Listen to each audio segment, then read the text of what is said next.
Parole maintenant. Merci, je croyais que c'était en fin de séance. Oui, Monsieur le Ministre, vous savez que nous avons mis en place une mission, notamment sur la performance et la gouvernance des grands ports français. Elle est en cours en ce moment. On a eu l'occasion déjà de se déplacer dans un certain nombre de ports français. Grands ports français, il nous en reste 2 ou 3 encore à faire. Et nous sommes allés à Rotterdam, à Anvers, et j'espère que nous arriverons à aller à Gênes. Donc, puisqu'il s'agit de ferroviaire, je vais essayer de lier les deux sur ce sujet-là. Nous sommes allés dans des ports céréaliers, notamment celui de Rouen hier, qui est le premier port céréalier français, avec de très gros volumes.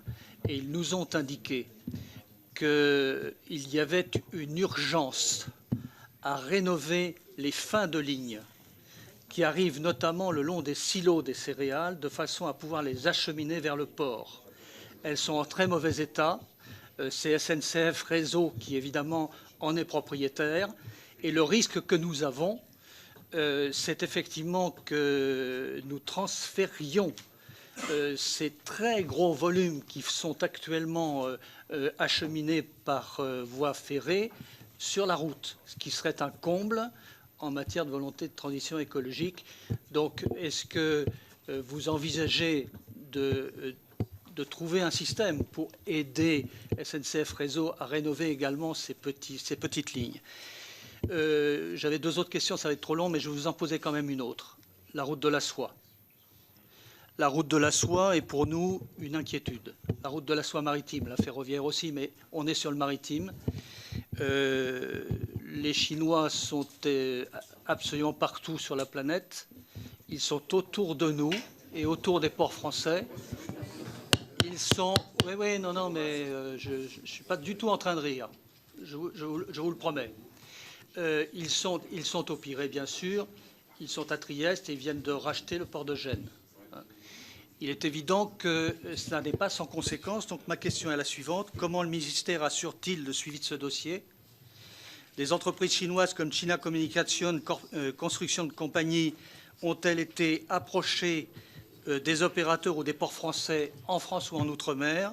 Et nos dispositifs de contrôle des investissements étrangers sont-ils adaptés pour protéger les activités stratégiques? La visite que nous avons faite à Anvers est aussi significative. Ils ont le même type d'inquiétude. Merci, Monsieur Vaspart. Monsieur le ministre. Beaucoup de questions, Monsieur le sénateur. Peut-être pour partir de la dernière, dire qu'il y a évidemment un pilotage interministériel sous l'égide du SGDSN s'agissant des actifs stratégiques ou de la protection des intérêts stratégiques de la France. Donc je vous confirme que s'agissant des ports, il y a évidemment cette préoccupation constante.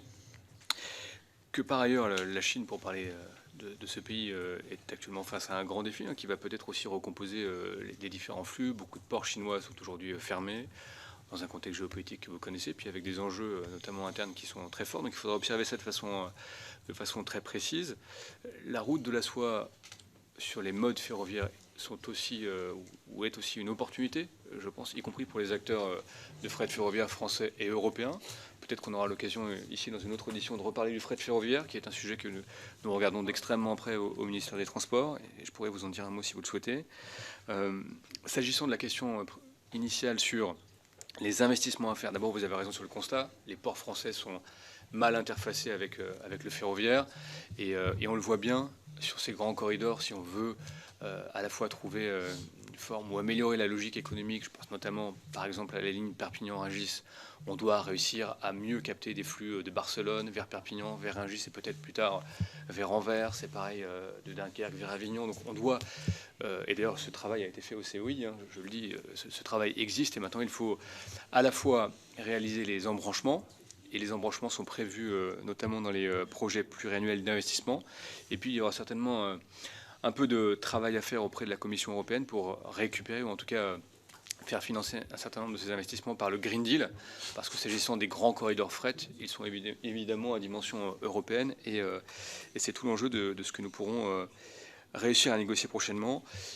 Peut-être le dernier sujet, vous l'avez cité, c'est de savoir comment, quelque part, tracer les frontières, parfois, entre réseau et les ports, puisque vous savez que les ports font parfois l'objet de transfert des propriétés, et je pense notamment à La Rochelle, où tout ça marche plutôt très bien. il y aura, et que si on prend l'hypothèse à chaque fois de transférer ou finalement de déporter ce qui est dans les ports et qui appartient à un réseau, on perd plutôt beaucoup de temps et on fait peu de travail sur les infrastructures en dur. Donc là, il y aura certainement, avec le nouveau patron de SNCF Réseau, des conventions à trouver de manière à préserver l'infra telle qu'elle est, mais de trouver le bon mode de fonctionnement pour aller beaucoup plus vite. Je pense notamment à Rungis et à la régénération nécessaire de son quai, qui est en principe complexe, mais pour lequel nous devons aller très vite parce que je crois que c'est attendu et que pour toutes les raisons qui ont été évoquées, cela me paraît tout à fait nécessaire d'avancer rapidement sur le sujet. Merci beaucoup. Monsieur